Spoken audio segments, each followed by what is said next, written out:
নির্বাচন শেষ, সরকার গঠনের উৎসবে মাতোয়ারা বিএনপি। কিন্তু ঠিক এই মুহূর্তেই বিরোধী শিবির থেকে যে ঘোষণাটি এলো তা যেন বাংলাদেশের রাজনীতির দাবা বোর্ডে এক বিশাল ওলটপালট।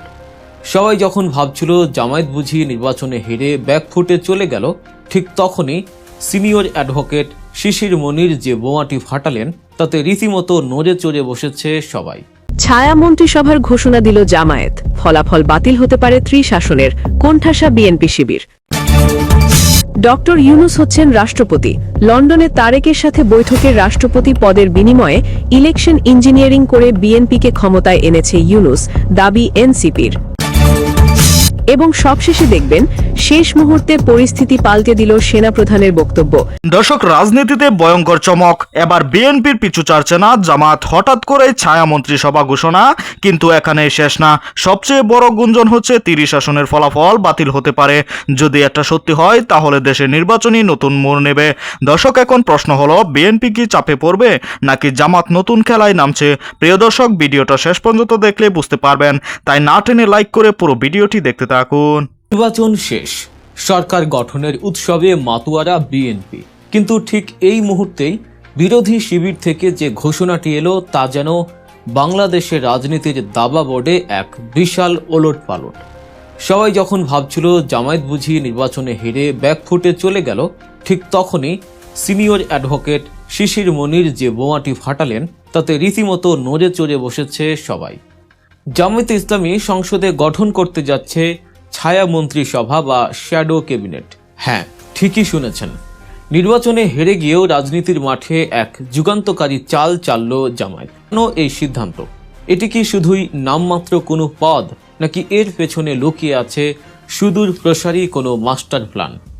রাজপথের জ্বালাও পোড়াও আন্দোলন ছেড়ে জামায়াত কেন হঠাৎ এই ব্রেইন গেম বা বুদ্ধিভিত্তিক রাজনীতির ট্র্যাকে হাঁটা শুরু করলো? আজকের ভিডিওতে আমরা ব্যবচ্ছেদ করব জামায়াতের এই নতুন রাজনৈতিক কৌশলের আদ্যপান্ত। শুরুতে আসা যাক অ্যাডভোকেট শিশির মনিরের সেই বিস্ফোরক ঘোষণা প্রসঙ্গে। তিনি স্পষ্ট জানিয়ে দিয়েছেন, জামায়াত ইসলামী সংসদে সরকারের প্রতিটি মন্ত্রণালয়ের বিপরীতে তাদের নিজস্ব একজন ছায়া মন্ত্রী নিয়োগ দেবে। আপাত দৃষ্টিতে মনে হতে পারে শিশির মনির তো নির্বাচনে হেরেছেন, তাহলে তিনি আবার কিসের মন্ত্রী? কিন্তু রাজনীতির গভীরের খবর যারা রাখেন তারা জানেন, জয় পরাজয় কেবল ব্যালট বাক্সে হয় না, আসল খেলা হয় পলিসিতে। শিশির মনির হয়তো এমপি হননি, কিন্তু তিনি হতে যাচ্ছেন বিরোধী দলের সবচেয়ে প্রভাবশালী মুখপাত্র। আপার হাউস বা উচ্চকক্ষে তার অবস্থান মোটামুটি নিশ্চিত।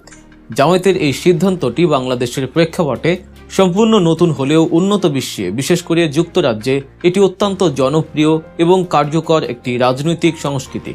সেখানে সরকারি দলের অর্থমন্ত্রীর বিপরীতে বিরোধী দলের একজন ছায়া অর্থমন্ত্রী থাকেন।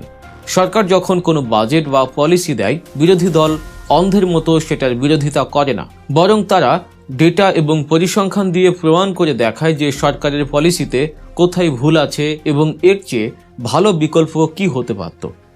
জামাত ঠিক এই ব্রিটিশ মডেলটি বাংলাদেশে অ্যাপ্লাই করতে যাচ্ছে। এতদিন আমরা দেখেছি বিরোধী দল মানেই হরতাল, অবরোধ আর রাজপথে গাড়ি ভাঙচুর, কিন্তু জামায়াত সেই পুরনো অ্যানালগ রাজনীতির দিন শেষ বলে ঘোষণা দিচ্ছে।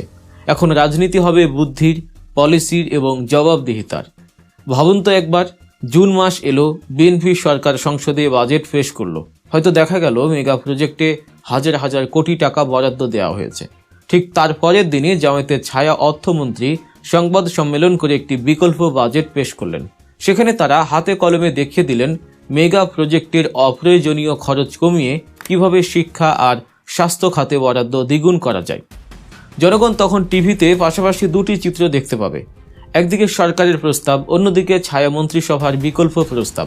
মানুষ সহজেই তুলনা করতে পারবে কারা বেশি জনবান্ধব। ব্যাপারটি শুধু বাজেটেই সীমাবদ্ধ থাকবে না, শিক্ষা, স্বাস্থ্য, এমনকি পররাষ্ট্র নীতির মতো স্পর্শকাতর বিষয়েও এই ছায়া মন্ত্রিসভা কাজ করবে। ধরুন, সরকারের পররাষ্ট্রমন্ত্রী অন্য কোনো দেশের সাথে একটি গোপন চুক্তি করলেন। অতীতে আমরা দেখেছি এমন চুক্তিতে দেশের স্বার্থ ক্ষুণ্ণ হয়েছে।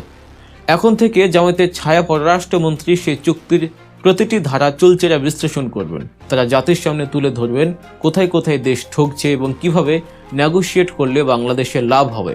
এই পুরো প্রক্রিয়ায় সবচেয়ে বড় যে লাভটি জামায়াত ঘরে তুলবে তা হলো ভবিষ্যতের জন্য মন্ত্রী তৈরি করা। যারা আজ ছায়া মন্ত্রী হিসেবে কাজ করবেন তারা আগামী 5 বছর ওই নির্দিষ্ট মন্ত্রণালয়ের নারী নক্ষত্র নিয়ে গবেষণা করবেন। ফলে আগামী নির্বাচনে জামায়াত যদি সরকার গঠন করে তখন তাদের আর শিক্ষানবিশ হিসেবে কাজ শুরু করতে হবে না, তারা হবেন একজন অভিজ্ঞ ও দক্ষ প্রশাসক। এটি মূলত তাদের যোগ্যতার একটি লাইভ ডেমো বা ট্রেইলার, যা তারা আগামী 5 বছর ধরে জনগণকে দেখাবে। দর্শক, রাজনীতির এমন সব গভীর বিশ্লেষণ এবং অজানা খবর পেতে এখনই আমাদের চ্যানেলটি সাবস্ক্রাইব করে বেল বাটনটি চেপে দিন। আপনাদের একটি সাবস্ক্রাইব আমাদের নতুন ভিডিও বানাতে উৎসাহ যোগায়। এবার আসা যাক জামায়াতের দ্বিতীয় ঘোষণায়, যা শুনে অনেকের চোখ কপালে উঠেছে। অনেকেই বলতেন জামায়াত পলিটিক্যাল মেকানিজম বোঝে না, তারা খুব সরল রাজনীতি করে। কিন্তু আজকের এই ব্রেকিং নিউজ প্রমাণ করে জামায়াত রাজনীতির দাবা খেলাটা এখন অনেক ভালোই রপ্ত করেছে। সেন্ট্রাল জামায়াত থেকে সুস্পষ্ট ঘোষণা এসেছে, তারা নির্বাচনের ফলাফল মেনে নিয়ে চুপচাপ বসে থাকবে না। তারা অন্তত 30টি আসনে আইনি লড়াইয়ে নামছে। তাদের দাবি এই হাতে। কিন্তু কেন এই 30টি আসন নিয়ে জামায়াতের এত মাথা ব্যথা? এর পেছনেও রয়েছে এক গভীর রাজনৈতিক সমীকরণ। জামায়াত হয়তো এককভাবে সরকার গঠনের মতো আসন পায়নি, কিন্তু তারা চায় সংসদে একটি শক্তিশালী বিরোধী দল হিসেবে সরকারের উপর ছড়ি ঘোরাতে। যদি সংসদে বিরোধী দলের হাতে উল্লেখযোগ্য সংখ্যক আসন না থাকে তাহলে সরকারি দল স্বৈরাচারী হয়ে উঠতে পারে। আমরা অতীতে দেখেছি সংসদে একাধিপত্য থাকলে কিভাবে জুলাই সনদের মতো গণ আকাঙ্ক্ষাগুলো ধামাচাপা পড়ে যায়। জামায়াত নেতৃত্বাধীন জোট যদি আইনি লড়াইয়ের মাধ্যমে এই 30টি আসনের মধ্যে 20টিতেও ফলাফল নিজেদের পক্ষে আনতে পারে। দর্শক, সম্পূর্ণ ভিডিওটি দেখলেন, অবশ্যই বুঝতে পেরেছেন ভিডিওটি গুরুত্বপূর্ণ ছিল। দর্শক, আপনারা জানেন দেশের রাজনীতিতে বর্তমানে উত্তাল পরিস্থিতি। দর্শক, ছায়া মন্ত্রিসভাকে কেন্দ্র করে বিভিন্ন আলোচনা সামনে আসছে।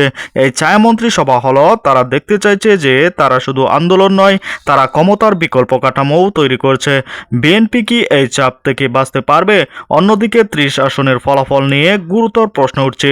এই আসন যদি বাতিল বা তদন্ত হয় রাজনীতিতে বড় ধাক্কা আসবে।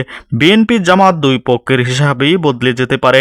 দর্শক, এই ভিডিওতে যে তথ্যগুলো আপনারা পেয়েছেন এ বিষয়ে আপনাদের কি মতামত তা অবশ্যই কমেন্ট করে জানাবেন এবং পরবর্তী আপডেট ভিডিওগুলো সবার আগে পেতে চ্যানেলটিকে এখনই সাবস্ক্রাইব করে রাখুন। এই মুহূর্তে বিদায় নিচ্ছি, দেখা হবে পরবর্তী কোনো ভিডিওতে। সে পর্যন্ত ভালো থাকুন, সুস্থ থাকুন। আসসালামু আলাইকুম।